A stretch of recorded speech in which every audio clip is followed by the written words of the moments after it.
Boa noite, meus irmãos, graça e paz.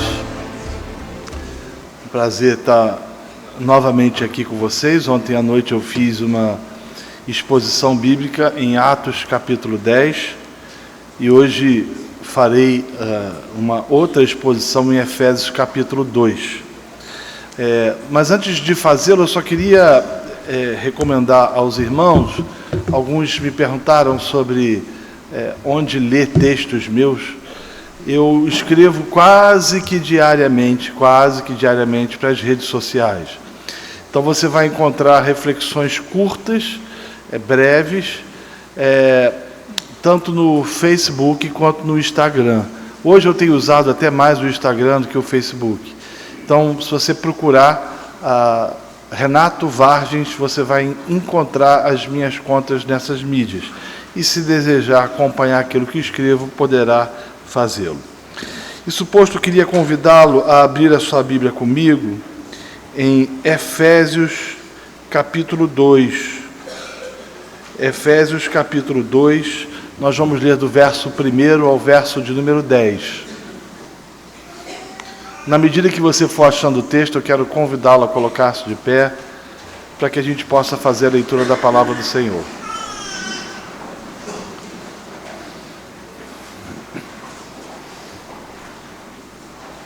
Diz as Escrituras: Ele vos deu vida, estando vós mortos nos vossos delitos e pecados, nos quais andastes outrora, segundo o curso desse mundo, segundo o príncipe da potestade do ar, do espírito que agora opera nos filhos da desobediência, entre os quais todos nós também antes andávamos, nos desejos da nossa carne, fazendo a vontade da carne e dos pensamentos, e éramos por natureza filhos da ira, como também os demais. Mas Deus, sendo rico em misericórdia, pelo seu muito amor com que nos amou, estando nós ainda mortos em nossos delitos, nos vivificou juntamente com Cristo. Pela graça sois salvos. E nos ressuscitou juntamente com Ele, e com Ele nos fez sentar nas regiões celestiais em Cristo Jesus, para mostrar nos séculos vindouros a suprema riqueza da sua graça, pela sua bondade para conosco em Cristo Jesus. Porque pela graça sois salvos, por meio da fé, e isso não vem de vós, é dom de Deus. Não vem das obras, para que ninguém se glorie, porque somos feitura dele, criados em Cristo Jesus para boas obras, os quais Deus antes preparou para que andássemos nelas.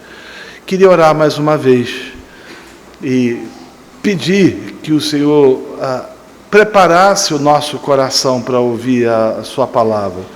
Ainda que nosso irmão já tenha orado, gostaria de orar um pouco mais e pedir ao Senhor misericórdia sobre as nossas vidas e iluminação sobre o texto que acabamos de ler. Senhor, nós queremos pedir que Tu tenhas misericórdia de nós. Pedimos que o Senhor abra nossa mente, Santo Espírito de Deus, para entender a Tua palavra. Nós somos gratos a Ti porque estávamos mortos nos nossos delitos e nos nossos pecados, em virtude da nossa natureza pecadora. Mas o Senhor abriu os nossos olhos e nos proporcionou e nos possibilitou a salvação em Cristo Jesus. Que a Tua palavra, ela possa ser aplicada nos nossos corações. É a oração que fazemos em Jesus nosso Senhor. Amém. Você pode se sentar.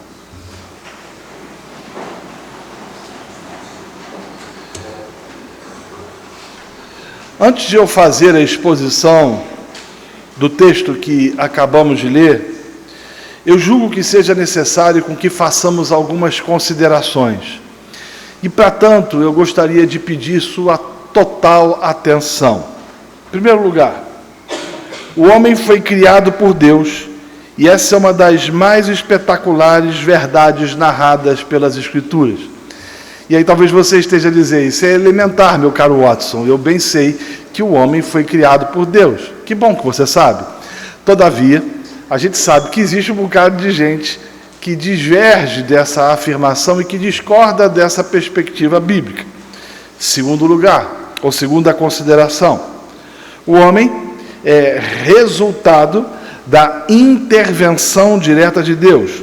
Gênesis capítulo 1, verso 27, diz que criou Deus, pois, o homem.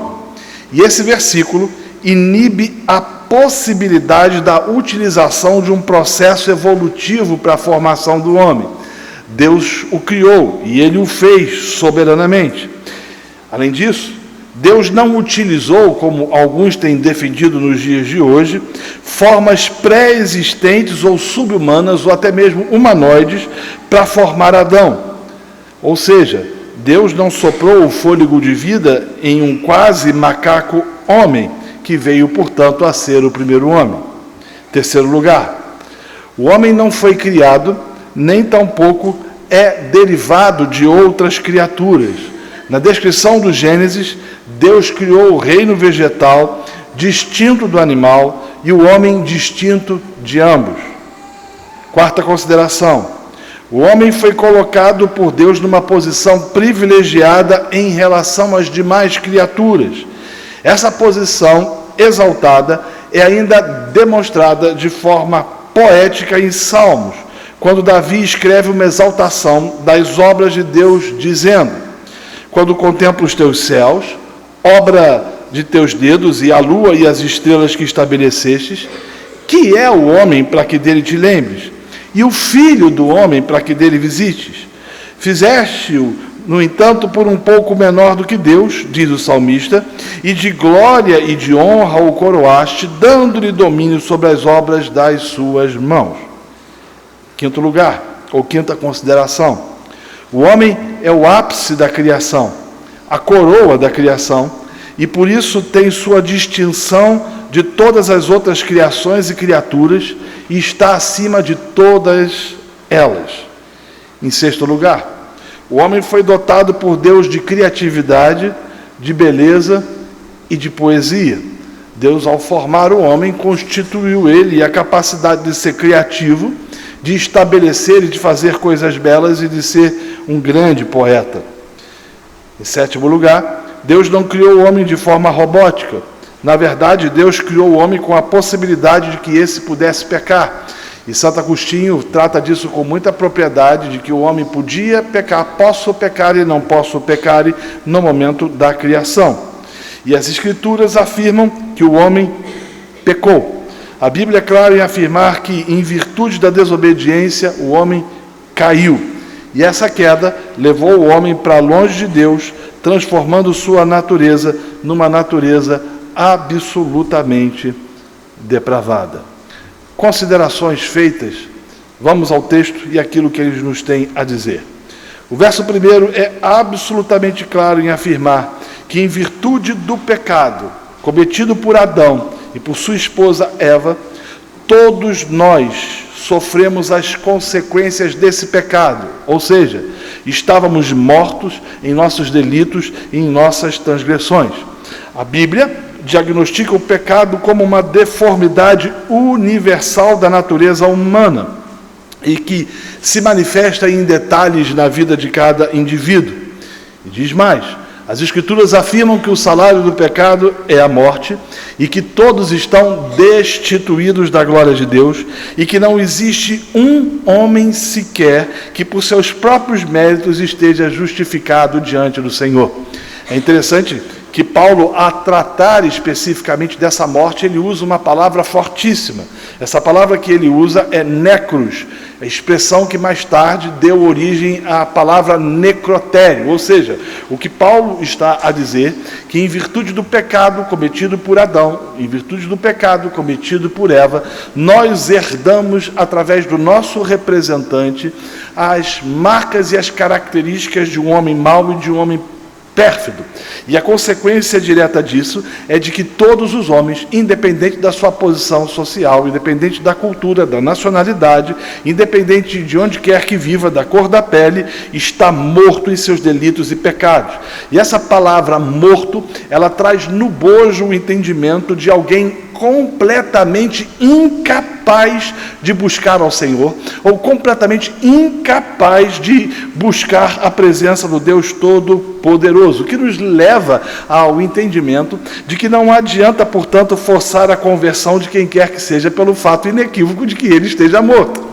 Na verdade, eu falei isso ontem à noite, de que muitos irmãos acham que a conversão vem primeiro do que a regeneração.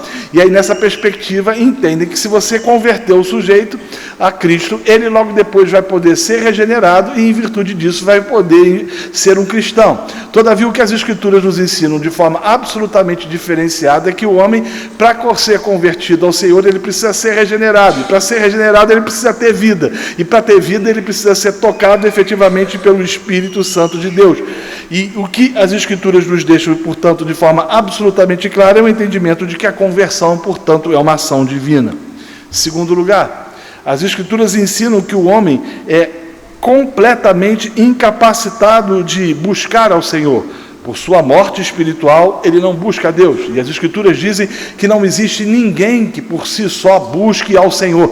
Às vezes nós ouvimos as pessoas dizendo, não, fulano estava buscando a Deus. Não, ele não estava buscando a Deus. Ele estava buscando um Deus que ele poderia manipular de acordo com os seus desejos, com os seus desígnios e com sua vontade. Todavia, o que as Escrituras nos ensinam é de que o homem, em virtude do pecado de Adão e Eva, absolutamente está impedido de buscar e de desejar o Senhor pelo fato inequívoco de que não existe um homem sequer que busque ao Senhor. Contudo, a confiança na capacidade do homem agradar a Deus tem sido um produto dessa natureza humana caída. E como eu tenho dito, lamentavelmente essa falsa confiança tem enchido a igreja evangélica de percepções doutrinárias absolutamente equivocadas. Por exemplo, se você parar para pensar, você vai descobrir que tanto as religiões quanto os filósofos, incluindo o cristianismo bíblico, têm sustentado o fato de que o homem é basicamente bom e aperfeiçoável através dos seus esforços. Por exemplo, o filósofo francês do século XVII, John Locke, acreditava que o homem nascia como uma lousa em branco de inocência. Jean-Jacques Rousseau, o filósofo francês do século XVIII, acreditava e defendia a tese de que o homem era bom, de que o homem nasce bom e que a sociedade o corrompe. Interessante que quando você vai estudar, por exemplo, o islamismo, você vai descobrir que o Islã defende a ideia de que todos os homens são nascidos puros e que são naturalmente bons até que sejam desviados pelo ambiente. Para o Islã, por exemplo, o homem é visto como aperfeiçoável através do ser corretamente guiado e lembrado na unidade de Alá. E aí talvez você esteja a dizer, mas o que isso efetivamente tem a ver com a igreja evangélica? Muita coisa. Pelo fato de que você vai ver hoje muitos pastores ou muitas igrejas desconhecendo o conceito dessa palavra nécros, desconhecendo o conceito do pecado original e dizendo que o homem, por exemplo, ele não é tão mau assim.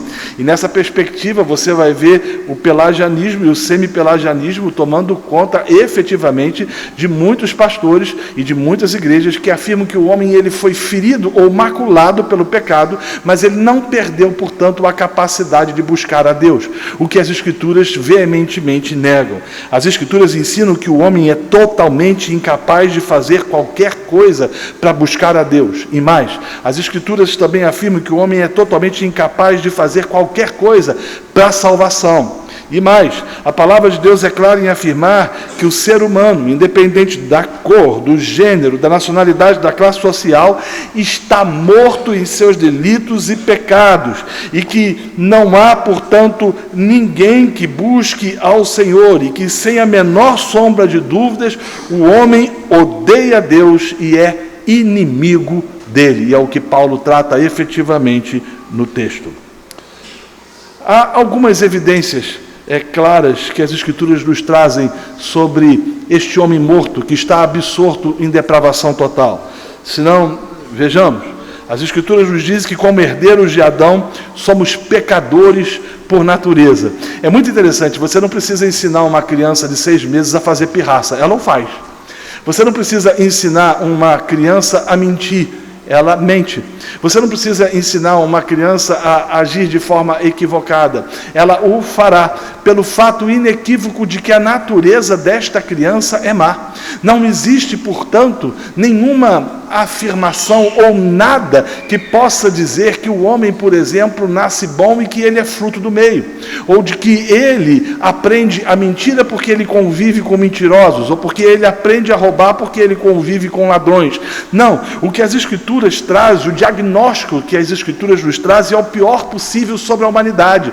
A humanidade está absorta em pecado, está absorta em iniquidade, independente de quem quer que seja, da nacionalidade, da cor da pele, onde quer que viva, independente da cultura, independente se é um doutor ou se é um indouto, todos são pecadores e herdeiros de Adão por natureza, e estão, portanto, condenados à ira de Deus. O que as Escrituras dizem é que os homens estão mortos, e por estarem mortos não buscam o Senhor pela sua própria vontade, e mais, são cegos, incapazes de enxergarem suas misérias e seus pecados. As Escrituras nos ensinam que a salvação só é possível por intermédio de Cristo. E que se Cristo não se revelar ao pecador, esse não pode ser salvo. Há uma frase de B.B. Warfield, que eu gosto muito, que diz que o poder salvador da fé reside, portanto, não em si mesma, mas repousa no Salvador Todo-Poderoso. O que nos leva ao entendimento que a centralidade de Cristo é o fundamento da fé protestante.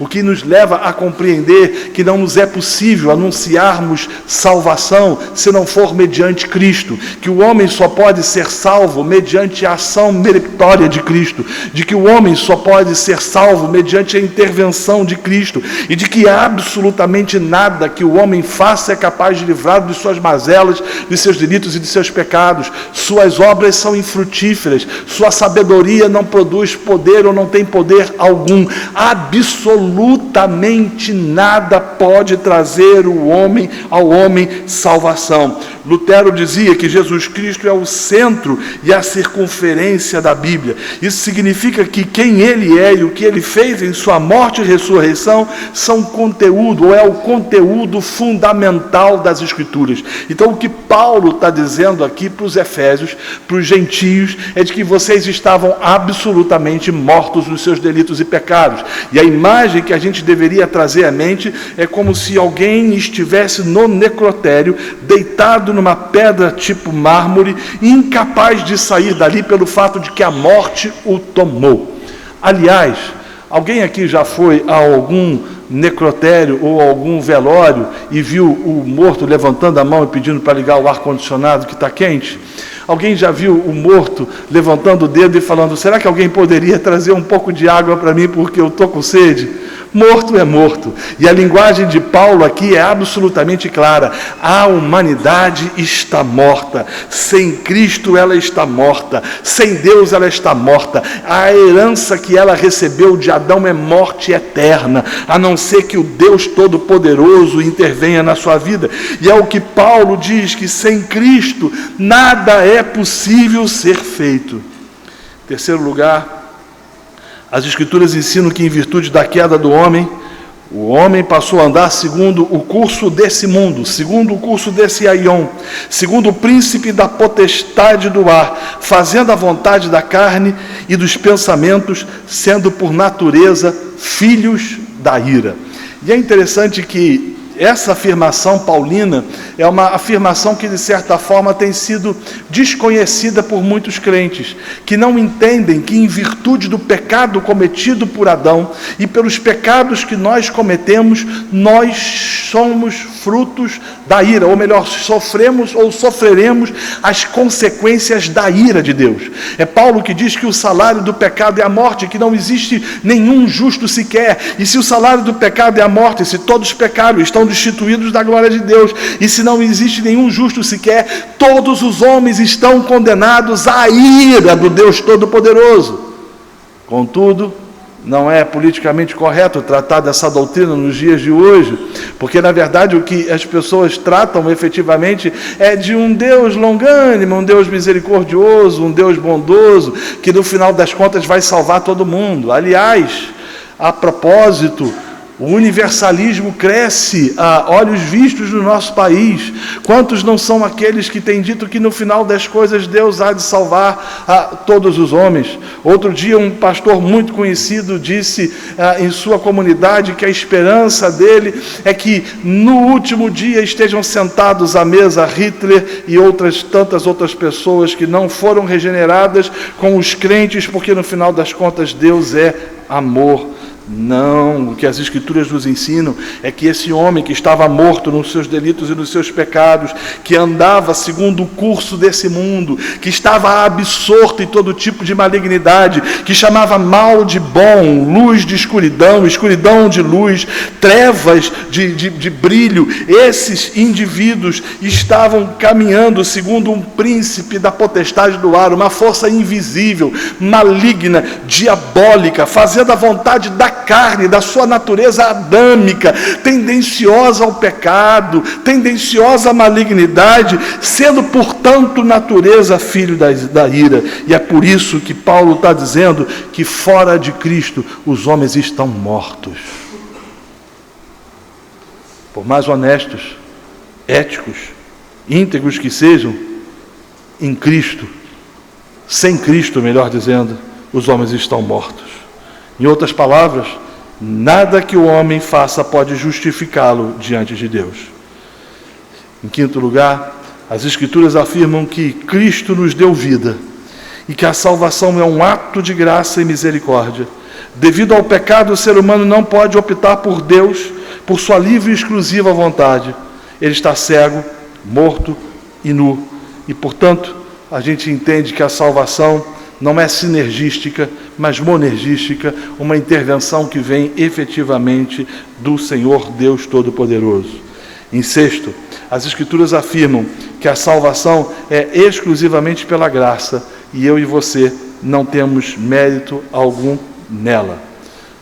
Em outras palavras, o que as Escrituras nos ensinam é que somente o Evangelho da graça pode transformar a vida do pecador e nada é mais poderoso do que o Evangelho de Cristo.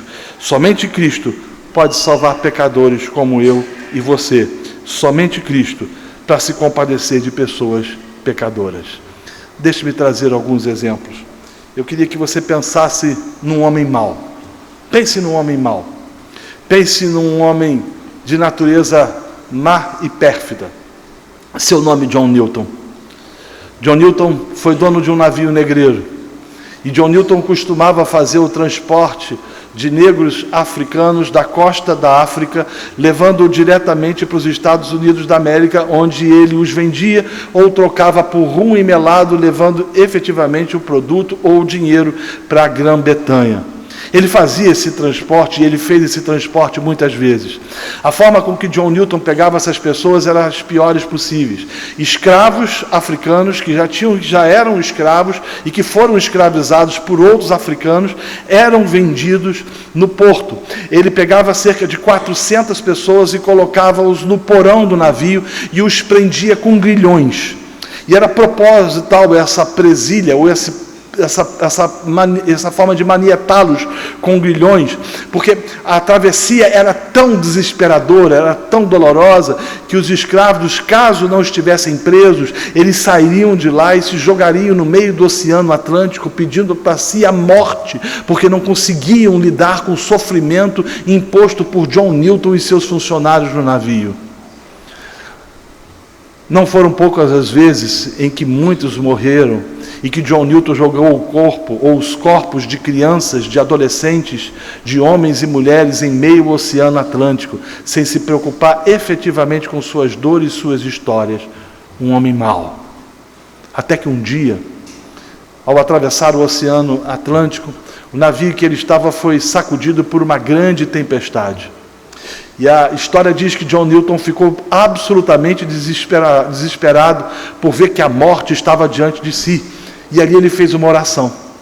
Ele fez uma oração dizendo o seguinte: ó Deus, se o Senhor me salvar, eu entregarei a minha vida a Ti. Ele foi naquele momento confrontado por Deus quanto aos seus delitos e seus pecados, e ele tinha plena convicção de que não poderia chegar de forma justa diante do Deus Todo-Poderoso por causa da sua maldade. John Newton teve a sua oração ouvida e ele regressa à Inglaterra e é regenerado pelo Espírito Santo, convertendo-se num grande homem de Deus, transformando-se num pastor, e um pastor proeminente que influenciou, por exemplo, William Wilberforce, que foi um dos caras responsáveis pela erradicação do tráfico negreiro na Grã-Bretanha. Mas Newton não ficou conhecido somente por ter influenciado William Wilberforce, ou somente por ter influenciado pessoas ou pastores na sua nação. Ele ficou conhecido por ter se tornado um dos maiores musicistas de toda a história, um dos maiores músicos de todos os tempos. A sua canção mais famosa é chamada de La Marseillaise evangélica. Mas há um fato interessante sobre essa canção. Todos são unânimes em afirmar que a letra da canção pertence a Newton, mas alguns historiadores da música divergem quanto à melodia. Há muita gente que diz que a melodia pertence a ele, mas há alguns que divergem da melodia. Alguns acham que a melodia é bem possível que John Newton tenha ouvido da boca de um escravo no seu navio, que ao receber azorragues nas costas, gemia mais ou menos assim.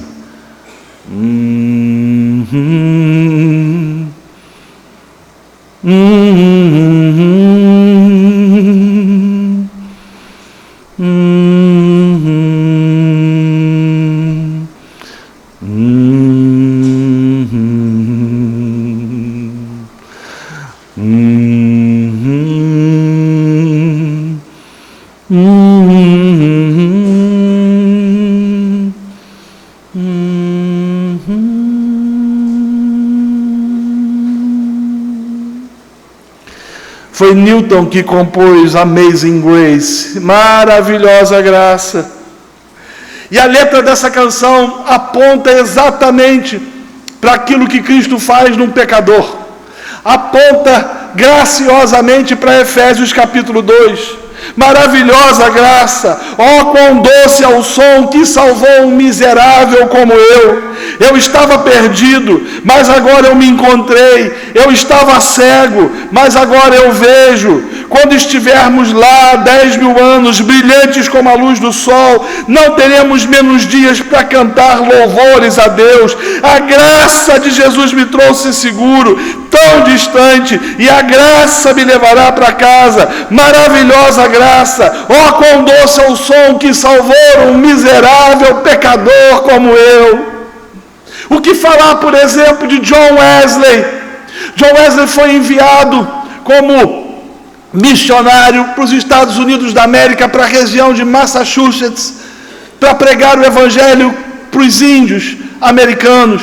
E a história diz que ele foi muito mal sucedido em sua missão, inclusive teve problemas com os colonos ingleses que ali estavam. Ele regressa para sua cidade, ele regressa para Londres, e ali ele encontra o seu amigo George Whitefield, completamente transformado por esse evangelho.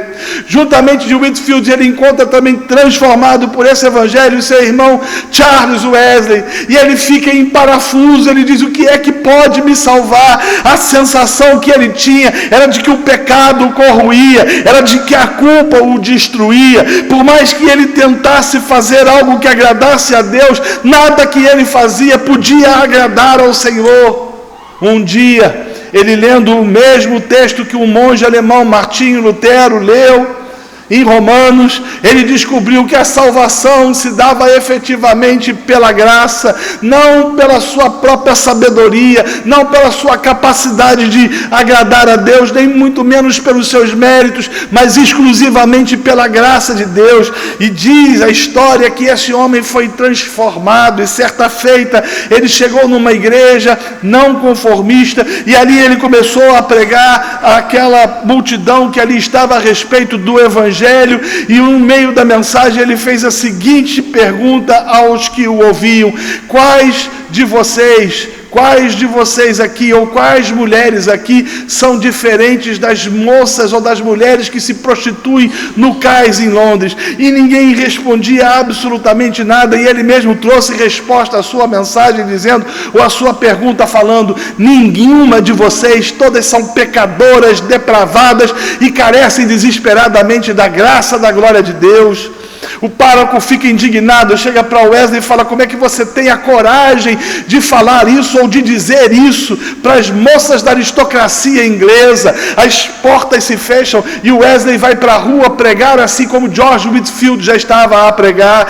Diz a história que Wesley subia em túmulos ou subia em lugares e ele descortinava as escrituras dizendo o seguinte: o homem é mau, o homem é pecador, o homem foi criado de forma perfeita, mas em Adão ele pecou, em Adão ele foi destituído da glória de Deus, ele carrega sobre si o pecado original, não há nada de bom nele, não há nada que possa salvá-lo. E diz a história que as pessoas caíam, não porque o paletó ungido do apóstolo vinha sobre eles, mas por causa do poder do evangelho, e essas pessoas se jogavam no chão chorando desesperadamente. Seu contemporâneo George Whitefield vai para um lugar à parte e ele sobe num outeiro onde os carvoeiros, cerca de 10 mil carvoeiros, se reuniam para ouvir aquilo que ele tinha a dizer. E o Whitefield não pregava outra coisa a não ser aquilo que eu vos anuncio nessa noite: o homem foi criado bom, mas ele pecou e destituído da glória de Deus. Não há nada que ele faça que possa salvá-lo. Ele precisa de Cristo, ele precisa da cruz de Cristo, ele precisa do perdão de Cristo, ele precisa da graça de Cristo, ele precisa do sangue de Cristo.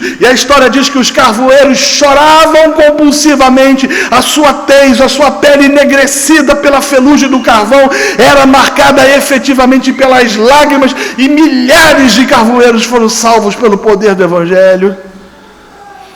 O que falar de Jonathan Edwards, contemporâneos desses últimos dois que eu falei,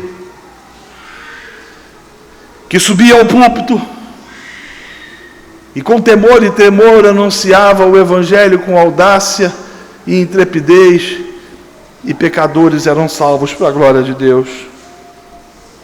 Isso sem falar em Charles Haddon Spurgeon, que no dia 9 de janeiro de 1850, aos 17 anos de idade, sai de sua casa na expectativa de encontrar um pastor e perguntar a ele o que poderia fazer para ser salvo.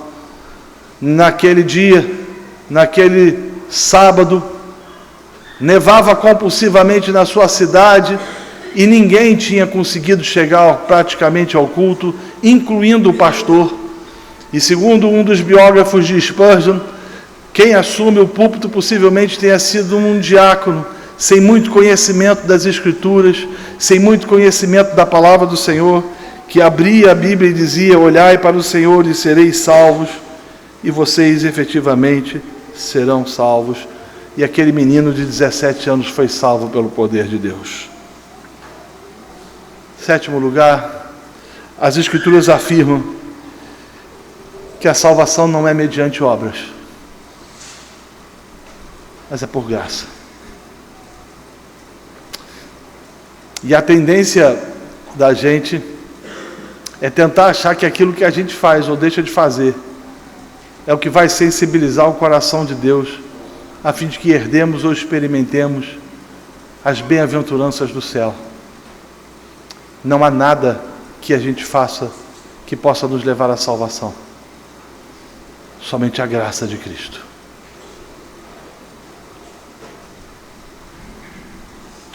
As Escrituras afirmam que somente por Cristo, mediante Cristo e através de Cristo, somos redimidos. As Escrituras afirmam que somente Cristo pode trazer ou pode fazer das nossas miseráveis vidas um grande e belo poema, como eu falei ontem à noite na exposição do texto bíblico de Atos capítulo 10.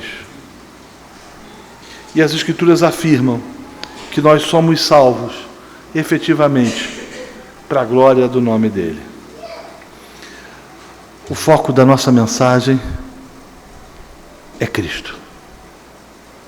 Paulo, quando chega na igreja do Corinto, ele diz: olha, eu quando preguei a vocês, e eu estou parafraseando o texto, eu não o fiz com ostentação e com sabedoria humana. Eu quando estive entre vocês, o que eu fiz foi efetivamente pregar o Evangelho de Deus, e o preguei com poder. O próprio Paulo, quando escreve aos Romanos, ele diz que o Evangelho é poder de Deus. e de que nós somos chamados a pregar este Evangelho. E esse Evangelho aponta efetivamente para Cristo. Ele foca em Cristo. Cristo, Ele é a coroa do universo, o cumprimento das profecias, o Salvador do mundo. Cristo, Ele sobrepuja a todos, Ele é a voz humana em toda a música e a estética em toda a escultura. Cristo, Ele é a mistura mais aprimorada de luz e a sombra em toda a pintura. Cristo, Ele é o ápice de realização em qualquer empreendimento. Para o artista, Ele é o suprassumo da beleza. Para o arquiteto, a pedra fundamental. Para o astrônomo, Ele é a estrela da manhã. Para o padeiro, Ele é o pão da vida, Cristo. Para o biólogo, Ele é a vida. Para o construtor, o alicerce seguro. Para o carpinteiro, Ele é a porta. Para o médico dos médicos, Cristo. Para o educador, Ele é o grande mestre. Para o engenheiro, o caminho novo e vivo, Cristo. Para o geólogo, Ele é a rocha eterna. Para o escritor, a palavra viva, Cristo. Para o fazendeiro, Ele é o semeador, o Senhor da colheita. Para o floricultor, a rosa de Saron e o lírio dos vales, Cristo. Para o paisagista, Ele é a videira verdadeira. Para o juiz, o justo juiz de toda a humanidade, Cristo. Para o jornalista, Ele é a boa notícia de grande alegria. Para o filósofo, a sabedoria divina, Cristo. Para o pregador, Ele é a palavra de Deus.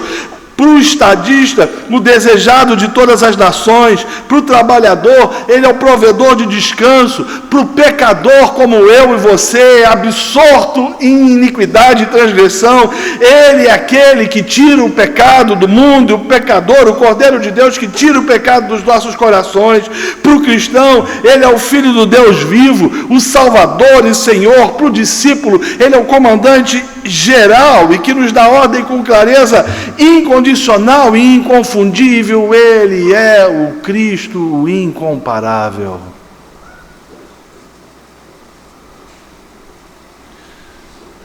Faço minhas as palavras de Spurgeon.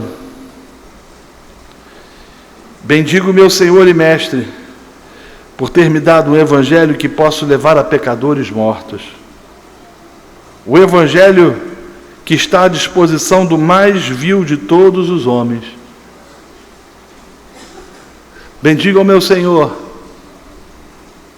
porque me deu um Evangelho não fundamentado na sabedoria de homens, mas que foca exclusivamente no Filho de Deus que se fez gente, que morreu numa cruz, que ressuscitou dentre os mortos e que salvou poderosamente aqueles que de antemão Ele elegeu. Vamos à aplicação do texto e caminhar para o final do sermão. Em primeiro lugar, a gente precisa entender que sem Cristo nós estamos mortos, você está morto, sem esperança e sem salvação. As Escrituras dizem que a nossa justiça não passa de trapos de imundícia. É muito interessante essa expressão, trapos de imundícia. Essa expressão usada nas Escrituras aponta para as mulheres no período da menstruação, em que usavam trapos para eliminar o sangue derramado pelo seu ciclo menstrual e logo depois era jogado fora. Ou seja, este sangue não serve para absolutamente nada. É o que as Escrituras estão dizendo. É um sangue sem vida. Contudo, o que a palavra do Senhor nos afirma, de que o sangue capaz de trazer remissão ao coração dos homens e purificar os homens de todos os pecados, é efetivamente o sangue derramado por Jesus na cruz do Calvário. O que nos leva ao entendimento de que nós não temos o direito de pregar outra mensagem a não ser a mensagem da cruz. Quando eu olho para os nossos dias e eu vejo o evangelho da autoajuda proliferando e o evangelho do coaching, eu não sei se essa é uma realidade nas Minas Gerais, mas o evangelho do coaching hoje em dia ele tomou conta de boa parte do Brasil. O sujeito sobe no púlpito e ali ele começa a falar palavras que agradem o coração dos ouvintes. Você é um vitorioso, Você precisa tirar de você, ou de dentro de você, aquilo que você tem de melhor para que você possa agradar a Deus. Você precisa tirar de dentro do seu coração suas virtudes para que você possa ser uma pessoa bem-sucedida.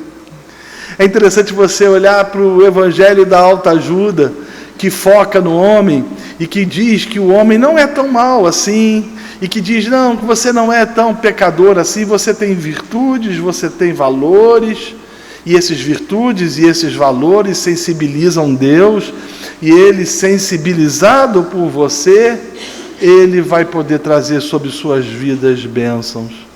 Mentira. O evangelho do coaching é um evangelho mentiroso. O evangelho da autoajuda é o evangelho que fala em nome da sabedoria, mas é desprovido de sabedoria. O evangelho que foca no homem e que tenta satisfazer as necessidades do homem é um evangelho hipócrita. O evangelho que as Escrituras nos ensinam é esse: estávamos mortos nos nossos delitos e nos nossos pecados, estávamos mortos neste necrotério, nesta pedra mármore, incapazes de sairmos dali para a vida. Éramos como Lázaro, que estávamos insepultos, ou melhor, sepultados espiritualmente em túneis, em lugares escusos da alma, e o Senhor olhou para nós, e assim como Ele disse a Lázaro, sai para fora, Ele nos chamou para fora mediante a sua graça, e isso efetivamente se deve ao poder da cruz. Sem Cristo não há salvação. Por isso que nós não temos o direito de cantar outras canções a não ser Cristo. É interessante que quando a gente olha para o cancioneiro evangélico, eu escrevi um livro chamado Muito Mais Que Louvor, onde eu foco nas discrepâncias do mundo evangélico na área da música. Você vai perceber que as músicas, elas, na sua boa parte delas, pelo menos, elas são compostas na primeira pessoa do singular ou na primeira pessoa do plural. Eu quero de volta o que é meu. Para a direita, para a esquerda, para todo lado, eu sou abençoado, como diz lá no Rio de Janeiro. O dia da vingança vai chegar, né? A teologia da vingança tomou conta do coração das pessoas quando pregam um evangelho sabor de mel, simplesmente pelo fato de que as pessoas estão anunciando um evangelho em que o indivíduo pode ser salvo sem Cristo. Mentira.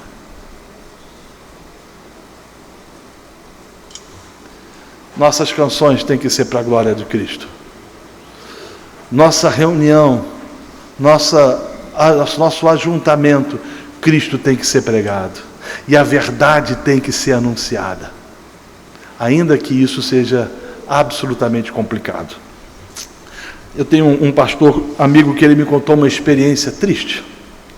Ele me trouxe o relato de que ele estava em obra na igreja, e os irmãos sabem como é a obra, ela é muito custosa e muito difícil você cobrir as despesas oriundas da construção de um salão para reunião. E ele conta que quando terminou um culto, um senhor se aproximou dele e falou: pastor, o senhor deve saber quem eu sou. Esse homem era um dos homens mais ricos da cidade, e todo mundo sabia quem ele era. E ele disse: sim, eu sei. E ele falou o seguinte: eu estou vendo a sua luta. E ele falou: sim, irmão, de fato a construção não tem sido fácil. E ele olhou para ele e falou o seguinte: seus problemas acabaram, teologia tabajara. O senhor sabe que eu tenho dinheiro suficiente para resolver o problema da sua igreja. A obra que o senhor está, do jeito que o senhor está caminhando, vai demorar 2 anos, mas se eu injetar dinheiro, em 6 meses tudo vai acabar. E esse pastor falou o seguinte, que ele teve na hora a vontade de glorificar de pé, né? Como um bom pentecostal, ele disse: vou glorificar aqui de pé, porque... E ele estava esperando já o irmão, o melhor, a pessoa, dizer o seguinte: olha, eu vou te dar X. Mas no meio da conversa, esse senhor disse o seguinte: mas tem um problema. Pastor, o senhor sabe que eu estou no processo de divórcio, e eu estou vindo à sua igreja com aquela que dizem ser minha amante, mas eu vou casar com ela, vou casar. Eu não venho mais com não é minha esposa que está aqui, é minha amante, como eles dizem, mas é muito constrangedor para mim, pastor, ouvir falar sobre pecado, É muito constrangedor, pastor, ouvir falar sobre adultério. Isso é complicado, a minha namorada não se sente bem. Se o senhor, nos próximos 6 meses, que é o tempo para toda a documentação ficar pronta e eu casar, não falar mais nisso, o senhor tem um dinheiro para a sua obra. E ele olhou para aquele homem, estendeu a mão e falou o seguinte: o senhor não é bem-vindo aqui, vai embora. A pergunta que eu faço é: quantos pastores não diriam que essa ação foi uma ação divina e negociariam a mensagem e negociariam o Evangelho? Nós não fomos chamados para negociar a mensagem, nós não fomos chamados para negociar o Evangelho. Nós fomos chamados para pregar todo o conselho de Deus. E o conselho de Deus diz que o homem é pecador e que ele precisa se arrepender dos seus pecados. Mas talvez você esteja dizendo: mas aí as pessoas não vão querer ficar na igreja. Que não fique, que vá embora. Nós não fomos chamados para entreter bodes, nós fomos chamados para pregar a verdade e através da verdade glorificar o Deus da verdade e através da verdade exaltar o Senhor Todo-Poderoso, a fim de que o nome dele seja glorificado e não de que nós sejamos bem-sucedidos. Segundo lugar, entenda que somos salvos não por obras, e sim por graça. Você lembra de Pedro? Negou a Cristo 3 vezes. E quando o Senhor aparece aos discípulos do mar da Galileia, ele é o primeiro a pular ao mar, ele estava despido. Os discípulos vão ao encontro de Jesus à praia, e Pedro tenta puxar sozinho 318 grandes peixes. É como se ele tentasse dizer o seguinte: eu preciso agradar a Deus. Eu cometi erros gravíssimos. Eu neguei o meu Senhor. Eu preciso fazer alguma coisa. Nossa justiça não passa de trapos de imundície. A gente não faz nada. A gente não pode fazer nada. Somente depositar a nossa fé em Cristo, que diz que se confessarmos os nossos pecados, Ele é fiel e justo para nos perdoar de todo pecado e nos purificar de toda injustiça. Confiar nas Escrituras que dizem que nós temos advogado junto ao Pai e o seu nome é Jesus Cristo, e desfrutar dessa graça, dessa bendita graça. Não é o fato de eu tentar carregar sozinho 318 peixes, ou não é o fato de eu tentar fazer alguma coisa que vai agradar a Deus. O que agrada a Deus é nós nos prostrarmos diante da sua cruz e dizermos: ó Senhor, sou pecador, cometi pecado, não passo de um saco de estrume, como bem dizia o reformador Martinho Lutero, mas eu me prostro diante da sua graça, diante da tua bondade, da tua benignidade, e clamo por ti. E as Escrituras nos ensinam que o sangue de Jesus nos purifica de todo pecado, e nós somos redimidos, remidos ao confessarmos, não porque nós tivemos ou temos alguma coisa de bom em nós, mas por causa dessa maravilhosa graça, que é um escândalo.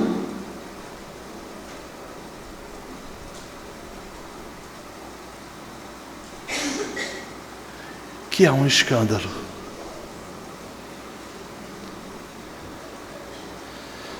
Terceiro lugar, a gente precisa entender que somente Cristo pode mudar as nossas vidas. Eu estava na Espanha e fui pregar numa cidade cerca de 100 a 120 quilômetros aproximadamente de Madrid, um lugarejo chamado Ocanha, uma cidade antiga do tempo do Império Romano. Quando eu lá cheguei, uma senhora com o seu filho, uma jovem senhora dos seus 50 anos, com o seu filho, saiu de uma outra cidade, cerca de 80 quilômetros, porque queria conversar comigo. E eu lembro que ela chegou no lugar que eu estava hospedado e ela disse: eu não sei nem o que perguntar, eu só queria ouvir. E eu olhei para aquela mulher e eu comecei a falar daquilo que as Escrituras dizem a respeito do homem. O homem foi criado por Deus, mas ele pecou. Nós herdamos o pecado de Adão. Estamos destituídos da glória de Deus, e a Bíblia diz que o salário do pecado é a morte, e que somos merecedores da ira do Senhor. e que não existe possibilidade de salvação fora de Jesus e que a salvação somente é em Cristo. E quando eu terminei de pregar, aquela mulher chorava compulsivamente. E ela me fez uma pergunta que eu não soube responder. Ela disse: se isso que o senhor está dizendo é verdade, por que ninguém nunca chegou na minha cidade com esse evangelho para me contar isso? Por que na minha cidade não tem um testemunho desse evangelho?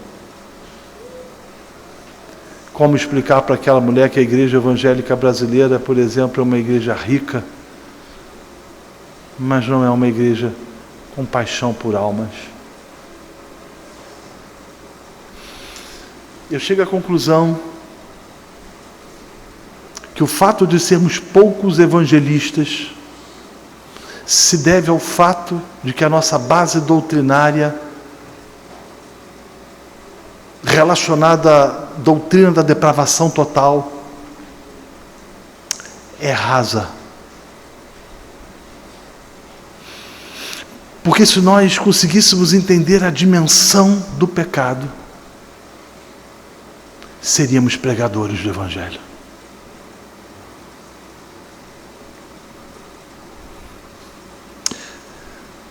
Reformados, aos quais eu me incluo, se escondem na soberania de Deus e deixam de cumprir a ordem e o mandamento do Senhor de ir por todo mundo e pregar o Evangelho.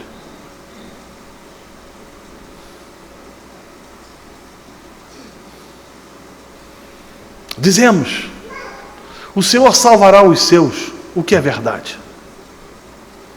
Mas determinou Deus e decretou Deus que isso se daria mediante a pregação do Evangelho. Como ouvirão, se não há quem pregue?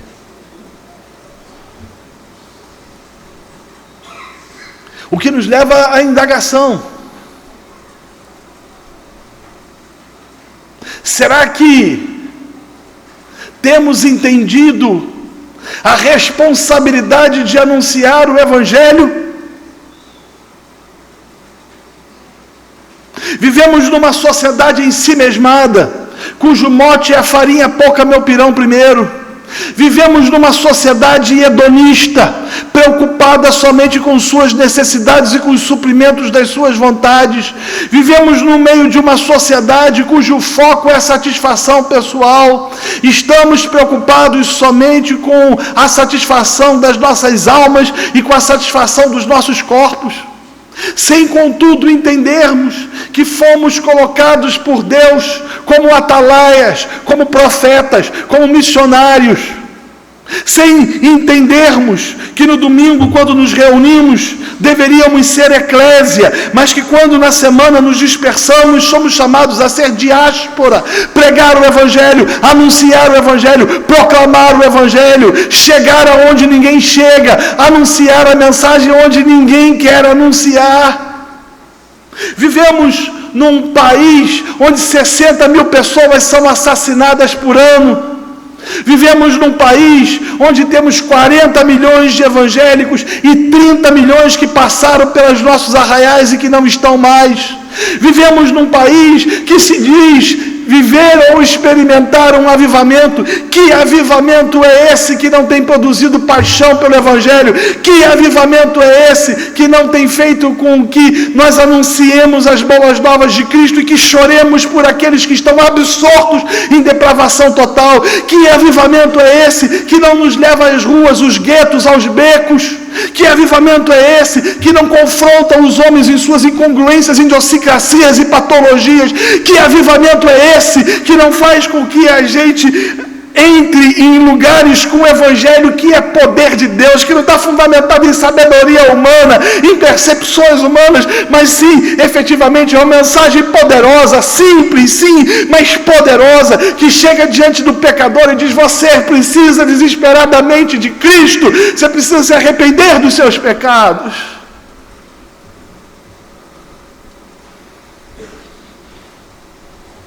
Que avivamento é esse que faz com que a gente conjugue com propriedade o evangeliquez?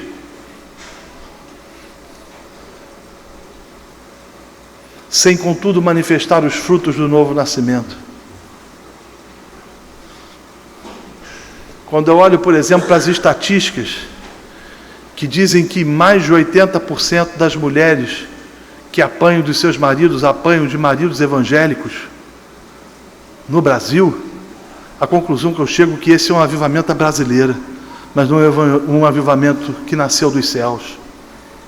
Homens canalhas,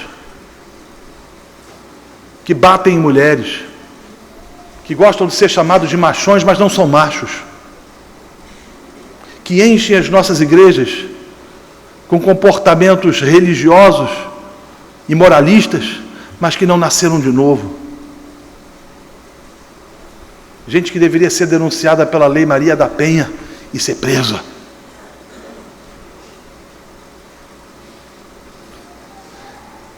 Que avivamento é esse que faz com que a gente discuta se somos infrapsariano ou suprapsariano, mas que não nos tira das ruas, das igrejas e que não nos leva para pregar o Evangelho e a Boa Nova?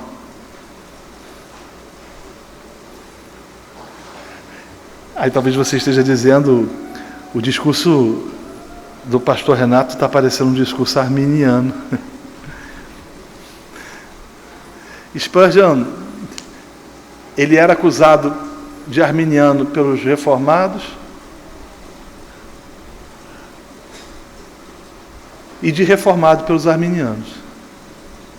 Mas ele tinha uma frase que era fantástica. Ele dizia que Deus nos chamou para sermos um tipo de tição que entra nos lugares de podridão e tira os eleitos que lá perdidos estão, mediante a pregação do Evangelho, e os traz de volta, ou os traz para o reino do Filho do seu amor.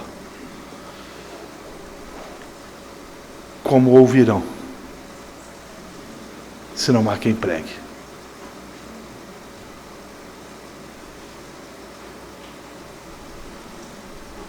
Cheguei numa comunidade no Rio de Janeiro, chamado Vai Quem Quer e Vem Quem Quer. Você já deu para imaginar, né? Duque de Caxias, Baixada Fluminense.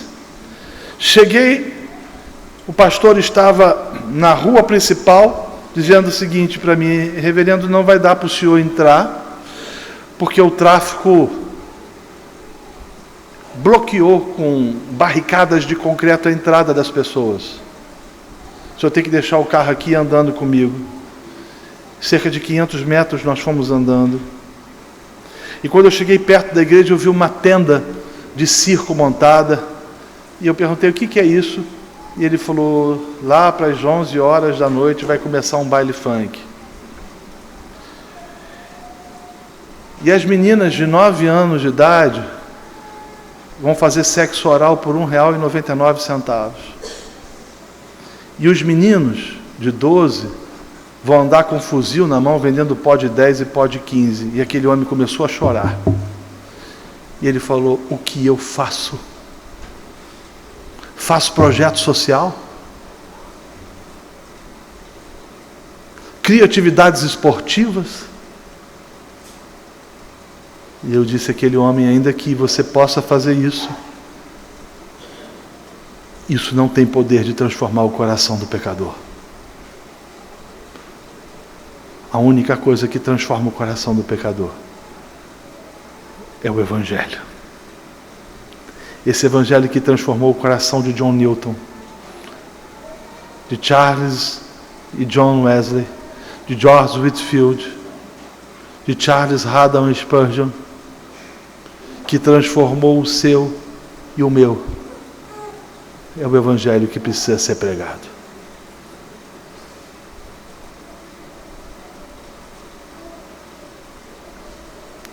Não nos adianta falarmos da cruz entre nós, sem que nós compartilhemos o poder da cruz.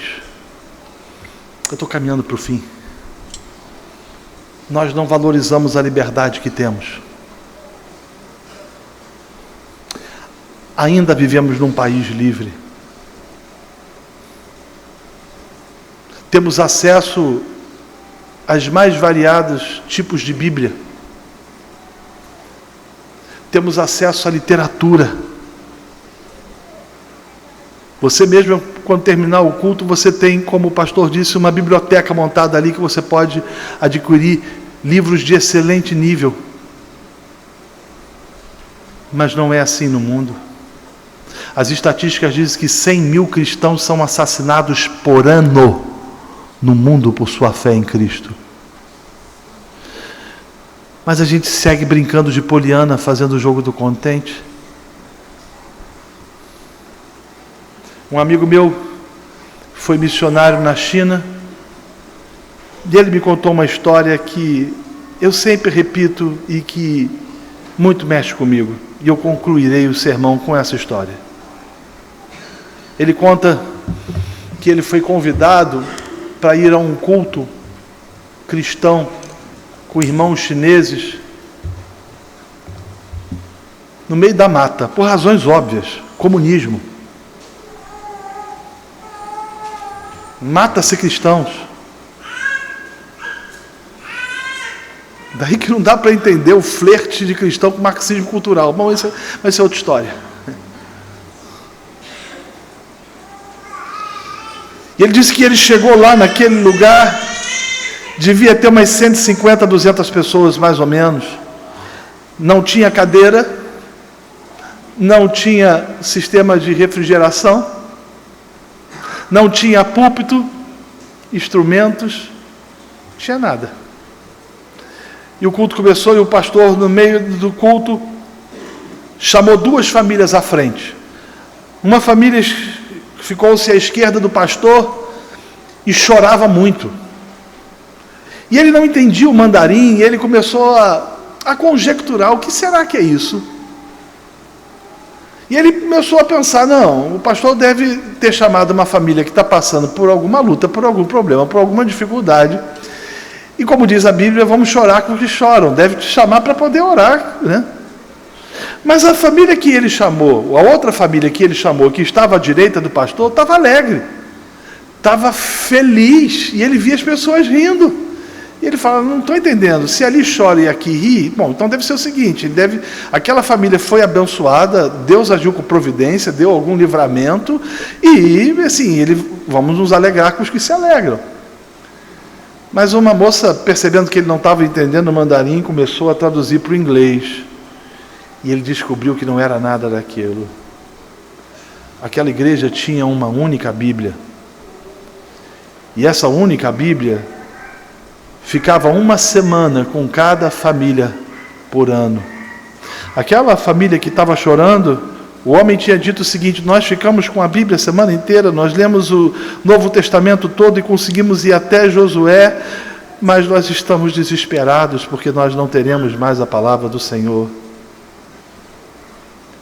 Os que estavam alegres é porque era a vez deles terem a Bíblia.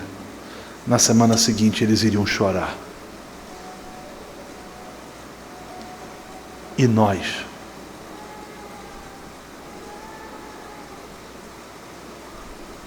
Quem muito é dado, muito será cobrado. Essa igreja que tem pregado o evangelho falso, o evangelho da autoajuda e do coaching que diz que o homem é bom, responderá diante do Deus Todo-Poderoso pela mentira anunciada.